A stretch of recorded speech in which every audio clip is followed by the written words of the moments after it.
Assalamualaikum warahmatullahi wabarakatuh. Salam guru penggerak. Perkenalkan, nama saya Samsul Bahari, calon guru penggerak angkatan 11 dari Kabupaten Kepulauan Meranti. Pada kali ini, saya akan memaparkan koneksi antar materi modul 1.4 budaya positif. Berikut kesimpulan mengenai peran saya dalam menciptakan budaya positif di sekolah. Seorang guru yang baik harus memiliki kemampuan dalam mewujudkan budaya positif di sekolah. Budaya positif tersebut bisa dijalankan dengan menerapkan konsep-konsep inti seperti disiplin positif, memahami perilaku manusia berkaitan dengan hukuman dan penghargaan, posisi kontrol seorang guru, pembuatan keyakinan kelas, dan penerapan segitiga restitusi dalam menyelesaikan masalah. Yang pertama, disiplin positif. Cara menerapkan disiplin positif dengan mengajarkan anak bertanggung jawab dan menumbuhkan kesadaran diri berdasarkan nilai-nilai kebajikan.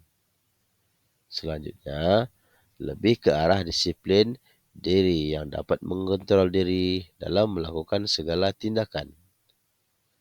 Kemudian, dapat membuat murid memahami dan menyadari berdasarkan motivasi internal, bukan akibat paksaan, hukuman, atau pujian. Yang kedua, guru harus memahami motivasi perilaku manusia. Yang pertama, untuk menghindari ketidaknyamanan atau hukuman. Yang kedua, mendapat imbalan penghargaan dari orang lain. Dan yang ketiga, untuk menjadikan orang yang mereka inginkan dan menghargai diri sendiri dengan nilai-nilai yang mereka percaya. Saat guru memahami ketiga motivasi perilaku manusia, maka guru dapat memilah motivasi apa yang dapat pada perilaku murid. Jika motivasi perilaku murid untuk menghindari ketidaknyamanan atau hukuman atau untuk mendapatkan imbalan penghargaan dari orang lain, maka motivasi tersebut adalah motivasi eksternal. Sehingga guru berupaya untuk dapat menumbuhkan motivasi internal dalam diri murid agar dapat memunculkan pribadi yang menghargai diri sendiri dengan nilai-nilai yang mereka percaya. Sebaiknya hindari hukuman dan pemberian penghargaan berlebihan agar meminimalisir motivasi eksternal dalam diri murid. Yang ketiga, posisi kontrol.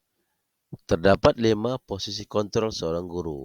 Yang pertama, penghukum. Yang kedua, pembuat merasa bersalah.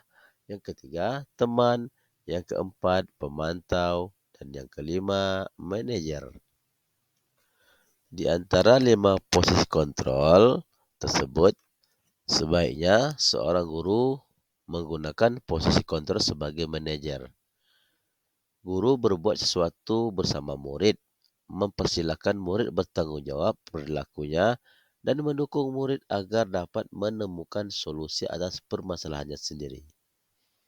Kemudian, posisi manajer mengacu pada restitusi yang dapat menjadikan murid sebagai manajer bagi dirinya sendiri sehingga tercipta identitas positif atau berhasil pada diri murid. Adapun yang keempat adalah keyakinan kelas. Yang pertama, guru berperan dalam mewujudkan terbentuknya keyakinan kelas dengan adanya kesepakatan antara guru dan murid.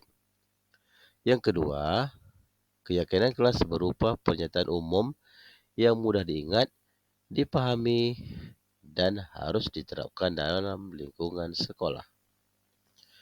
Yang kelima, penerapan segitiga restitusi dalam penyelesaian masalah. Guru yang berperan sebagai manajer menggunakan segitiga restitusi dalam menyelesaikan masalah melalui 3 tahap, yaitu menstabilkan identitas, validasi tindakan yang salah, dan menanyakan keyakinan kelas.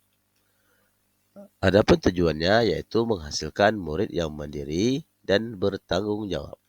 Selanjutnya kita akan melakukan refleksi. Sejauh mana pemahaman Anda tentang konsep-konsep inti yang telah Anda pelajari di modul ini? Adakah hal menarik untuk Anda dan di luar dugaan?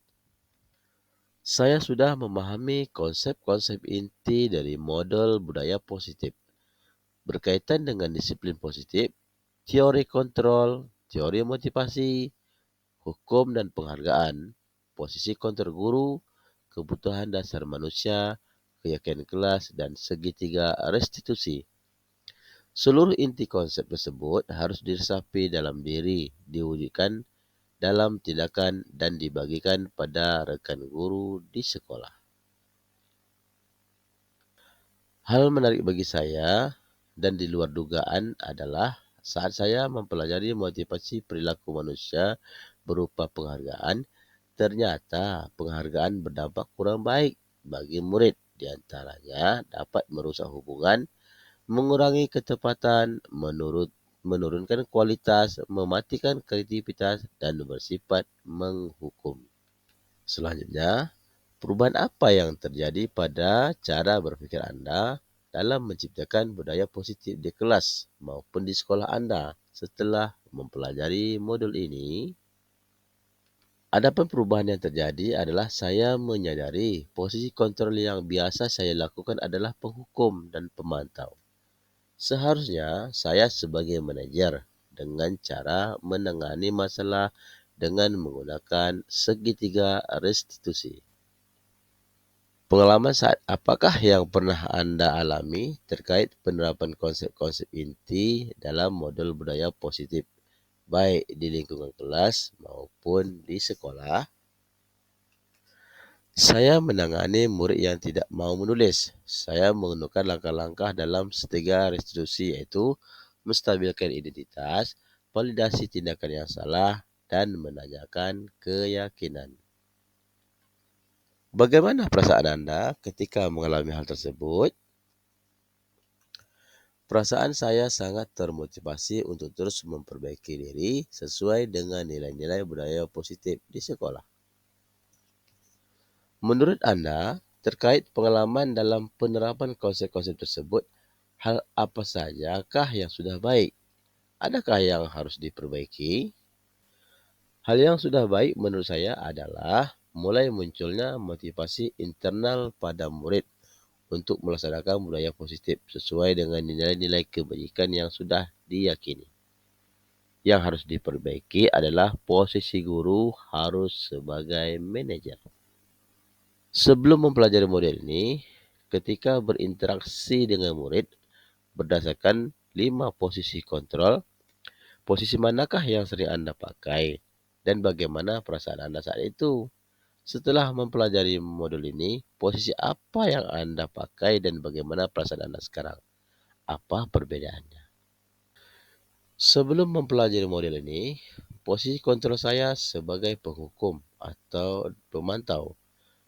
Pada saat itu saya merasa bersalah karena harus memberi hukuman jika murid melakukan kesalahan. Setelah mempelajari modul ini, saya mulai menerapkan posisi manajer dalam penyelesaian masalah.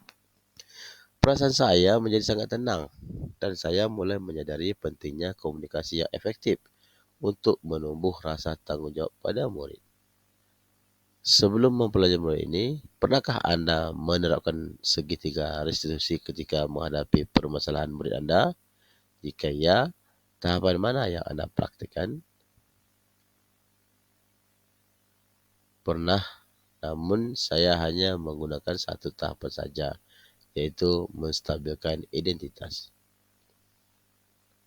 Selain konsep-konsep yang disampaikan dalam modul ini, adakah hal-hal lain yang menurut Anda penting untuk dipelajari dalam proses menciptakan budaya positif baik di lingkungan kelas maupun sekolah.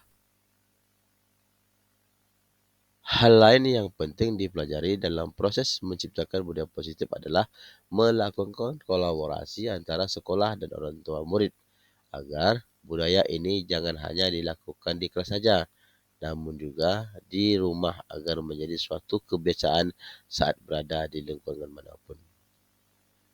Demikian pemaparan ini. Terima kasih. Salam guru penggerak. Assalamualaikum warahmatullahi wabarakatuh.